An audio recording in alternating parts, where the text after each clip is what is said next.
এই পায়সখিনি ইমান ধুনীয়া নহয় আৰু মিঠ খোৱা যেন লাগে ন আৰু সকলোৱে আহিব খাব দৰ্শন কৰিব এই যে প্ৰতিচ্ছবিটো দেখিছে এই ছবিটোৱে হৈছে দৌল গোবিন্দ মন্দিৰৰ মূল ৰহস্য যদি ৰহস্যটো জানিব খোজে তেতিয়াহ'লে সম্পূৰ্ণকৈ ভিডিঅ'টি চাব লাগিব তেন্তে বেছি দেৰি নকৰোঁ ভিডিঅ'টি আৰম্ভ কৰোঁ মোৰ ইউটিউব চেনেলটোলৈ আপোনালোক সকলোকে স্বাগতম জনাইছোঁ আৰু মোৰ ইউটিউব চেনেলটি মানে প্ৰথমটি ভ্লগ হ'বলৈ গৈ আছে টেম্পুলৰ ভিতৰত আশা কৰোঁ আপোনালোক সকলোৱে চাই ভাল পাব আৰু থাম্বনেইলখনত লিখি দিছোঁ ভিডিঅ'টো কি হ'বলৈ গৈ আছে য়েছ মই গৈ আছোঁ দৌল গোবিন্দ টেম্পুল আৰু তাতে গৈ সকলোখিনি দেখুৱাম আৰু আপোনালোকে চাই যাব আৰু ভিডিঅ'টো একেবাৰে স্কিপ কৰি নাচাব আৰম্ভণিৰ পৰা শেষলৈকে চাব তেতিয়াহে ভাল পাব আৰু ভিডিঅ'টো যদি চাই ভাল পায় তেনেহ'লে like comment share and subscribe কৰিব নাপাহৰিব তেতিয়াহে আহিবলগীয়া ভিডিঅ'বোৰ আপোনালোকে অতি সোনকালে পাই থাকিব আৰু যিসকলে দৌল গোবিন্দ টেম্পুল গৈ পাইছে তেওঁলোকে কমেণ্টত জনাব কেনেকুৱা অনুভৱ হয় আৰু যিসকলে যাই পোৱা নাই মোৰ এই ভিডিঅ'ৰ যোগে চাব পাৰিব আৰু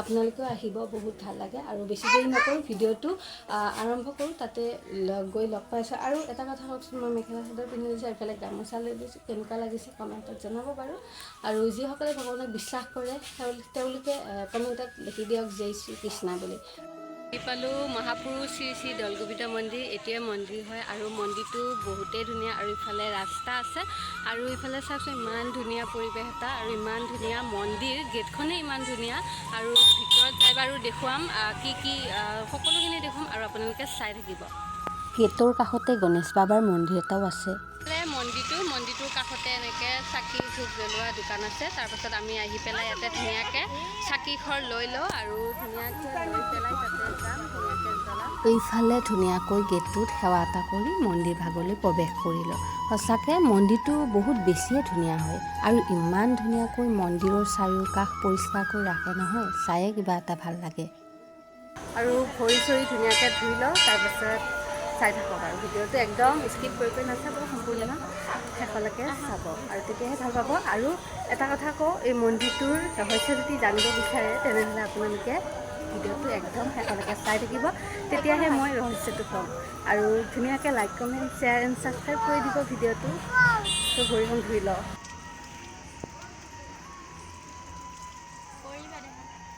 তুমিও ধুই লোৱা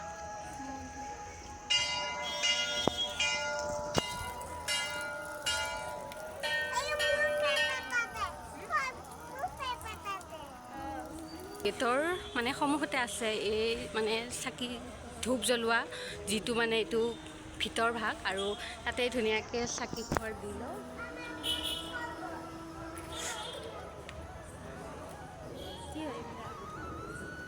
কৃষ্ণ প্ৰভু সকলোৰে যাতে মনৰ আশা পূৰণ কৰে তেওঁ নেদেখাজনৰ ওচৰত ধুনীয়াকৈ চাকি ধূপখিনি জ্বলাই দিলোঁ ইয়াতে প্ৰত্যেকবাৰতে মানুহ হয় সোমবাৰ বা বৃহস্পতিবাৰে এই মন্দিৰত আহি খুবেই বেছি ভাল লাগে এই বাৰ দুটা মোৰ বহুত বেছি প্ৰিয় হয় এই মন্দিৰত বিবাহ অন্নপ্ৰসন্ন জন্মদিন এইবোৰো কৰিব পাৰি সেয়া কৰিবলৈ তাত থকা কমিটিৰ পৰা অনুমতি ল'ব লাগিব চাকি ধূপ জ্বলোৱা হোৱাৰ পাছত মেইন মন্দিৰ ভাগলৈ যাই সেৱা কৰিব লাগে আৰু ময়ো সেৱাটো কৰি লওঁগৈ এটা কথা মেইন মন্দিৰ ভাগ য'ত নেকি মূৰ্তি ভাগ আছে শ্ৰীকৃষ্ণৰ তাত হেনো কেমেৰা কৰিব নিদিয়ে সেইকাৰণে মূৰ্তিভাগ দেখুৱাব নোৱাৰিম এটা কথা নহয় মই কৈছিলোঁ যে আপোনালোকক এই মন্দিৰৰ ৰহস্যটো ক'ম বুলি কেনেকৈনো হ'ল দৌল গোবিন্দ মন্দিৰ সেৱাটো কৰাৰ আগতে আপোনালোকক ৰহস্যটো বা কাহিনীটোকে কৈ লওঁ তেন্তে শুনক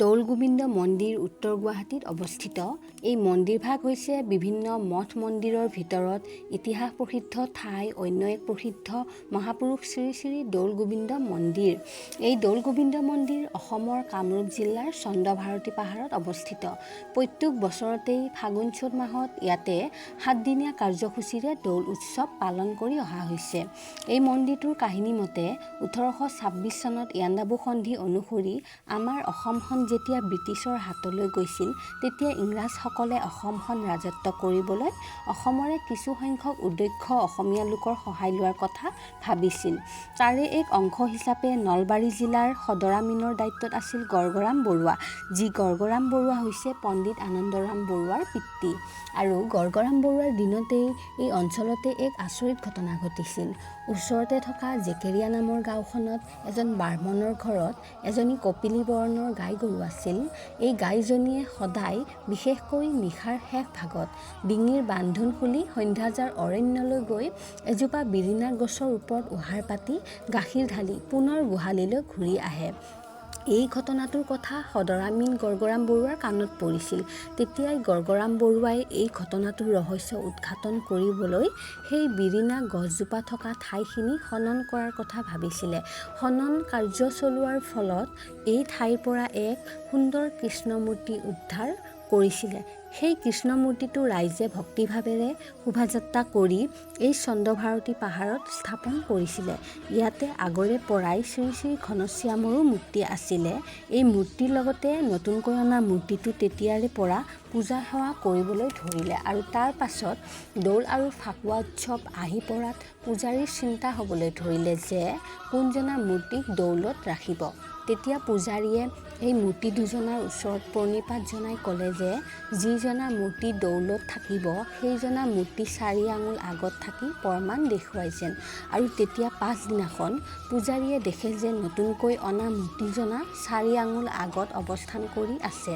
আৰু তেতিয়া পূজাৰীজন আচৰিত হৈ গৈছিল আৰু তাৰ পাছতেই যথাৰীতি অনুসৰি এই নতুন মূৰ্তিজনাকেই দৌলত তুলি লোৱা হ'ল আৰু তেতিয়াৰ পৰাই সেইজনা মূৰ্তিকেই দৌল গোবিন্দ বুলি জনা গৈছিল। ইয়াৰ পাছতে এক আচৰিত ঘটনা ঘটিব লৈছিল। পুৰণি মূৰ্তিজনা ৰাতি কেনেবাকৈ সিংহাসনৰ পৰা পৰি হাত এখন ভাঙি থাকিল। ভাঙি যোৱা মূৰ্তিক পূজা কৰা নহয় বাবে তেতিয়াৰে পৰা ইয়াত কেৱল দৌল গোবিন্দৰে পূজা কৰিব লোৱা হ'ল।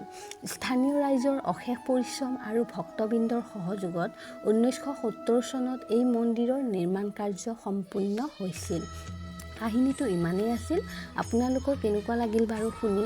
যদি ভাল লাগিছে কমেণ্টত জনাব আৰু কিবা যদি কওঁতে ভুল হৈছে ক্ষমা কৰি ল'ব।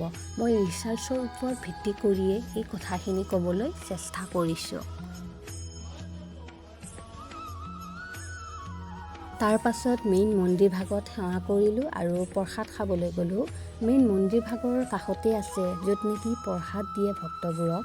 আমিও লৈ ল'লোঁ প্ৰসাদখিনি আৰু প্ৰসাদখিনি লোৱাৰ পাছত ধুনীয়াকৈ এঠাইত বহি খাবলৈ ল'লোঁ। আৰু এই পায়সখিনি ইমান ধুনীয়া নহয়, অমৃত খোৱা যেন লাগে ন? আৰু সকলোৱে আহিব, চাব, দৰ্শন কৰিব আৰু ইয়াখিনি খাই লওঁ, আকৌ লগ পাই আছোঁ। মন্দিৰটো ধুনীয়াকৈ এইবোৰ পেণ্ডেলবোৰ খুলি আছে। যিহেতু দৌল উৎসৱ পতা হৈছিলে, 7 দিনীয়া কাৰ্যসূচী কৰা হয়, যোৱাকালি ভঙা হৈছে, সেইকাৰণে আজি এইবোৰ পেণ্ডেলবোৰ ভাঙি আছে। আৰু এইফালেও মন্দিৰ আছে, ইয়াতো ধুনীয়াকৈ চাকি ধূপ জ্বলাব পাৰে আৰু এইফালে ধুনীয়াকৈ বহিবও পাৰে। তাৰপিছত ধুনীয়াকৈ চাকি বাকি দিলোঁ আৰু ধুনীয়াকৈ প্ৰসাদ চসাদ খালোঁ। এতিয়া ধুনীয়াকৈ যাম, যিহেতু মেইন মন্দিৰটোত মানে কেমেৰা এলাউ নাই, সেইকাৰণে দেখাব নোৱাৰিলোঁ। আৰু এতিয়া ধুনীয়াকৈ অলপ বহিছোঁ, জিৰাই মেলি ধুনীয়াকৈ গৈ থাকোঁ আৰু ঘৰলৈ। আৰু কেনেকুৱা লাগিলে ভিডিঅ'টো চাই জনাব কমেণ্টত কেনেকুৱা পালে। আৰু যদি ভাল লাগিছে like, comment, share and subscribe কৰিবলৈ নাপাহৰিব। আৰু যদি আপোনালোকৰ ভিডিঅ'টো চাই ভাল লাগিছে তেন্তে কমেণ্টত জনাব। মই এনেকুৱাৰ ওপৰতে ভ্লগ আনিবলৈ চেষ্টা কৰিম, টেম্পুলৰ ওপৰত। খালি আপোনালোকে মোক সহযোগ দি যাব, মোক উৎসাহ দি যাব, তেন্তে মই আগুৱাই যাব পাৰিম। আৰু ভিডিঅ'টো মই ষ্টৰিটোও ক'লোঁ, আপোনালোকক কেনেকুৱা পালে জনাব। আৰু ইয়াতে এনেকুৱা কাৰ্যালয় আছে, কাৰ্যালয় এটাও আছে, তাতেও কিতাপ পায়। মই ৰিচাৰ্চৰ ওপৰতে যিখিনি পাৰিছোঁ কৈছোঁ বাৰু, কিবা যদি ভুল ভ্ৰান্তি হৈছে ক্ষমা কৰি ল'ব। আৰু বহুত ভাল লাগিলে মন্দিৰটোত আহি। আৰু এয়া দেখিছে, বহুত গুণে বেছিয়ে ভাল লাগিছে মন্দিৰটোত আহি। আৰু যিসকলে অহা নাই আহিব, বিৰাটেই বেছি ভাল লাগে। আৰু আজিকালিতো মেপ চাই আহিব পাৰি ধুনীয়াকৈ। তাৰপিছত আহিব, আহি পেলাই ধুনীয়াকৈ দৰ্শন কৰিব আৰু ভোগখিনিও গ্ৰহণ কৰিব। ভোগখিনিও বিৰাটেই বেছি মানে বহুত অমৃত নিচিনা লাগিছে খাই পেলাই। মই মানে আহিছিলোঁ এবাৰ আৰু এইবাৰ দি মোৰ ছেকেণ্ড টাইম হৈছে অহা। তাৰপিছত মই ভাবিছোঁ ভ্লগ এটা ৰাখি দিওঁ, মই চোৱাৰ লগতে আপোনালোকেও চাওক, নহয় জানো? আৰু সঁচাই মোৰ বেছি ভাল লাগিছে। আৰু যদি ভিডিঅ'টো চাই ভাল পাইছে তেন্তে like, comment, share and subscribe কৰিবলৈ নাপাহৰিব। মোক মৰম দি যাব আৰু তেনেকৈ আপোনালোকৰ মৰম আশীৰ্বাদ পালেহে মই আগুৱাই যাব পাৰিম। আৰু ভিডিঅ'টো চাই লাষ্টত এয়াই আৰু ভিডিঅ'টোৰ পৰা ইমানখিনিতে বিদায় মাগিছোঁ। আৰু এতিয়া ঘৰলৈ যাওঁ, যিহেতু টাইম হৈছে। আৰু চাই থাকিব। আৰু মোৰ আহিবলগীয়া ভিডিঅ' যাতে মৰম দি যায় আৰু এই ভিডিঅ'টো যাতে মোক মৰম দিয়ে তাৰে আশা কৰিলোঁ আৰু এতিয়ালৈ এই ভিডিঅ'টোৰ পৰা নেক্সট ভিডিঅ' এটা পোৱাৰ আশালৈ এই ভিডিঅ'টোৰ পৰা মই বিদায় মাৰিছোঁ বাই বাই